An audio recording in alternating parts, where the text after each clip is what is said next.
What is up, y'all? Welcome back to another video. My name is Tony Reiner, and in today's video, I'm going to be talking to y'all about the pros and cons of vending machines versus laundromats. So as y'all know, the last year and a half, I've been in the vending machine industry. I've had 8 machines, 3 locations, making about $500 to $600 net profit per month. And recently, in about November of past 2024, I sold my vending route, made about $10,000 net profit total from revenue and from flipping the route. And I have a bit of an opinion on what industry to get into if you're starting out and what you should focus on moving forward. So let's get into it, starting with vending machines. So I'm a very big fan of vending machines. I think it's a super great industry, especially if you're in high school, college. It doesn't take a lot of time, but if you are looking for that passive income, vending machines are not passive. Laundromats are not passive. If you just want passive income, the only version of passive, completely passive income, is your money sitting in a bank accruing interest or investing in the stock market and making money that way. Those are the only two versions of passive income, in my opinion. Now, these don't require you to be spending 40 hours a week on them, but they do require some time, they do require some effort, and they are a headache sometimes. So starting with vending machines, I loved vending machines for the simple reason that it's a physical machine that you're able to see. It's not some SaaS product that, or drop shipping, where you don't even really know what you're selling. It's just kind of showing up at people's door. This, you have the product in the machine. You can see exactly how your business looks to other people. You know, whether the glass is clean, if everything's wiped down, if you have some good branding on it, maybe wrapped your machine, you can see. And then in real time, you can see your customers too, because they'll come up and talk to you, or they'll buy a product. You can see what they look at, where their brain's at. They'll even give you recommendations on product. So it's a very quick feedback like that. And then when there's issues with the machine, the business owner that you have your vending machines in will contact you, and you can handle customer service right on the phone. And it's something you can go show up, fix, and boom, move on with your day. So it's very interactive, very great side hustle to have. But as you start to make more money in your W-2 or in other areas, it becomes more of a nuisance than a revenue generator. I will say that for about 10 months, I enjoyed it, but I started to get more exhausted because I was still trading my time for money. And now I was working 6 days instead of 5 days per week on trading my time for money. And it almost didn't seem like I could get out of the industry.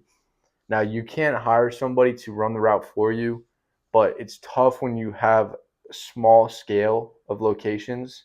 I had started with one location, which was in a laundromat, funny enough, and the owner bought 2 more locations while I was working that one location, and he loved my service, so he asked me to put machines in there as well. So now I grew to 3 locations, and they were spread out. So I'm here in DFW. Everything's super far from each other. Every location was 30 minutes from the other one. So it would take me 8 hours on a Saturday or Sunday to go and stock up everything. And it was manual labor. It was a lot of, lifting and putting things into a coil, and, getting cut on your fingers because you're, reaching in to put sodas in.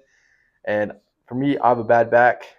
Bending over and trying to pick things up all day was killing me. And my chiropractor was getting tired of me showing up with a tweaked back because I'm just picking up and putting down things all day. I shouldn't have done it. But it did teach me a lot about how hard work. I was working 6 days a week, and honestly, the 7th day I was still working because you're doing revenue and buying product for the next week, and still doing a lot of work. And so it was a hustle, and that's why they call it a side hustle. But I don't want a side hustle. I want a business that makes me income when my time is focused on other areas, and it's scalable, and it's gonna get me to my goals. The thing with vending machines is super low ticket. You're paying 60 cents for some chips, and you're flipping it and selling it $1.25. On the surface, it's really great percentage. It is really good, But to make good revenue, you have to be doing a crap ton of volume. And it's very rare to do that much volume unless you get a super good location. And those locations usually want a cut of the revenue because they see how much people use it. And even in my laundromats, or the ones that I would have my vending machines in, I was paying 20% net profit, which was a lot. I wouldn't do that again, but that was taking a cut of my profits. And then you adding gas, your time, if you're going to calculate what your time's worth, because if you want to hire somebody else, you got to be making more than enough to accumulate to cover somebody else's hourly rate. And then you add in, like I mentioned, paying the owner. Sometimes there's expired product that goes in there, or there's expired product because things just don't sell like you think they will. So that's kind of a headache you have to deal with. And then in the summer, I'm here in Texas, it gets to 110 degrees sometimes. So the sodas, you got to keep them iced and cold, and you got to find a way to store them. And then I live on the third floor of an apartment building, so I'm carrying that stuff all the way up to my third floor and stocking them. And then it's attracting bugs because you got this preservative food that every bug is just attracted to for some reason. So there's just all these different things that you don't think about getting into this industry because you just see what the revenue is, but you don't see all the work that goes into it. I would much rather just get a side, coaching gig for basketball or baseball and make an hourly rate than have a couple vending machines that don't perform super well. Now, I actually had pretty good locations. Each were making about $200 net profit per month. It's not too bad. Obviously, that was after paying the cut to the owner. So if I wasn't paying that cut, I'd probably be making really good money. But most of the industry, for some reason, these businesses want to take a cut of the profits. It's kind of annoying, but it's just a part of the industry. And that's kind of my frustrations with it. And that's ultimately why I decided to sell my route in November of last year. The only thing is, honestly, selling routes is way more profitable than going up and stocking machines. And it's way less headaches. So if you can get a location locked down and get it under contract, put some machines there, get some revenue coming in, get maybe 2 to 3 months of revenue, then you can take that revenue, and because now it's an actual asset business making money, you can actually value it based on a business calculator. So you take the money that it's bringing in, and you stretch it out for the year. So for me, I was making, let's just say $500 net profit to make it easy, which is $6,000 net profit per year. Vending businesses are typically valued at a 2x multiple. You could go up a little bit more. You can maybe say 2 to 4x multiple if it's a really good one. I just valued mine at a 2x. So because it's making $6,000 net profit per year, I valued it at $12,000. So I listed it for $12,000, sold it instantly. Probably could have asked for more, but I was ready to be done. I didn't want to keep trading my time for money. I want to go on to the next stage, which is laundromats for me. But that was honestly the best thing I could have done because I got out of the industry and I made $10,000 net profit in maybe 7-8 months. 10 months, which is pretty good. I was just doing it on Saturdays. I'd probably go once a week and go Saturdays. And now, of course, you got to go and do maintenance and other things along the way, but that wasn't bad. I was working in 9 to 5 and really couldn't really cover my bills super well. So this was a nice income to add on to that. So I really enjoyed it in that way. I do recommend it for starting, but you want to quickly move on to the next phase, which is going to be a bigger business.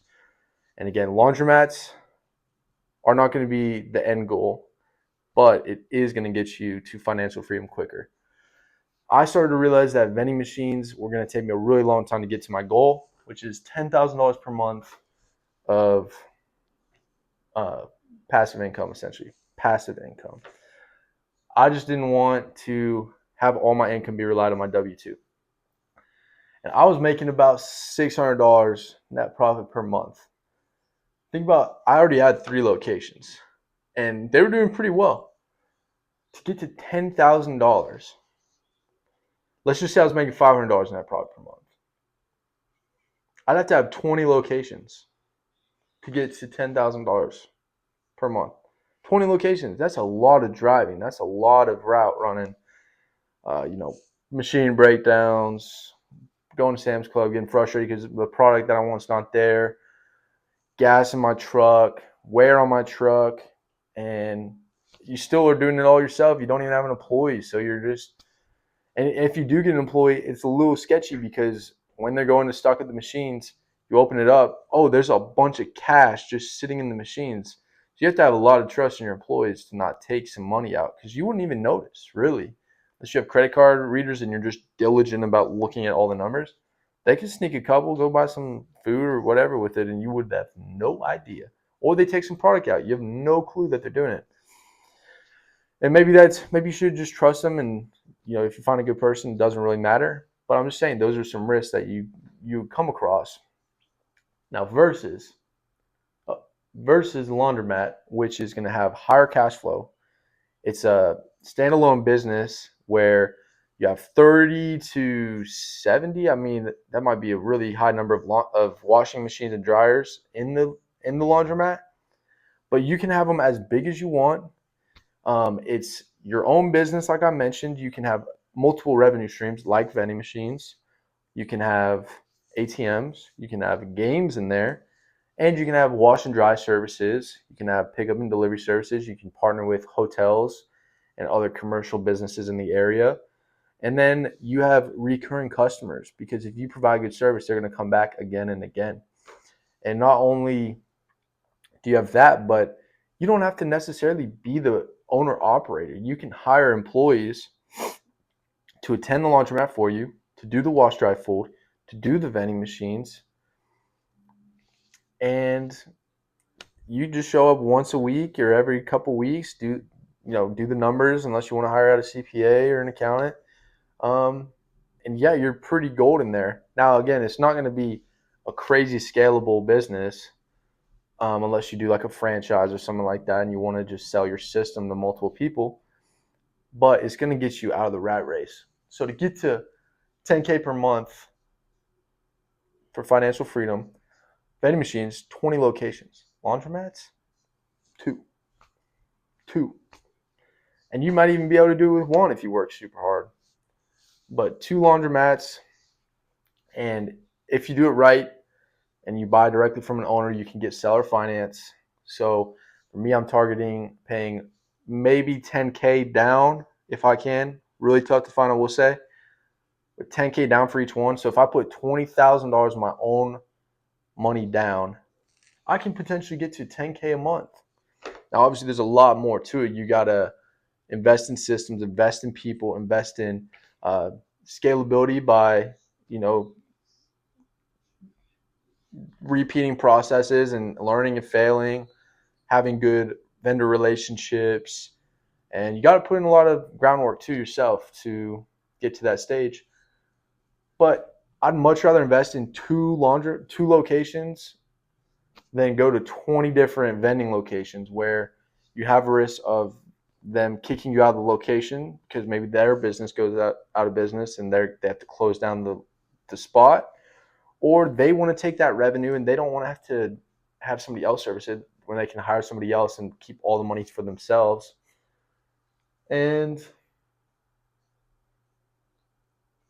yeah, like for me, it's a given. I mean, vending machines, super great. Love the industry.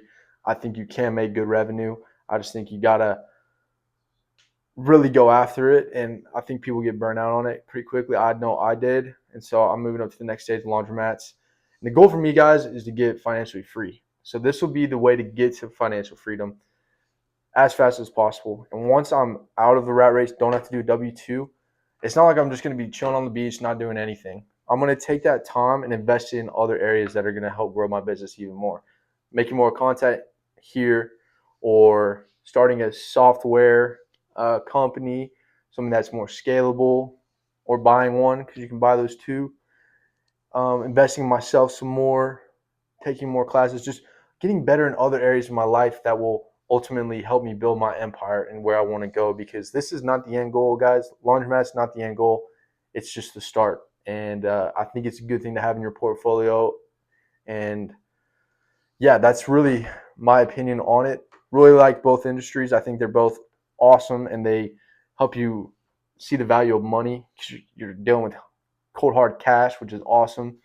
And they're recession resistant for the most part. They're inflation resistant because you just increase your prices as you go. And yeah, I highly recommend these industries. They're super boring, but I love them, and it's the way to get to financial freedom. And it's not going to be sexy by any means. It's going to be a lot of hard work, no matter what you choose. But I just want to equip y'all with the knowledge. Do what you will with it. But anyways, that's today's video. Thank y'all for tuning in, and I will catch y'all next week. See y'all.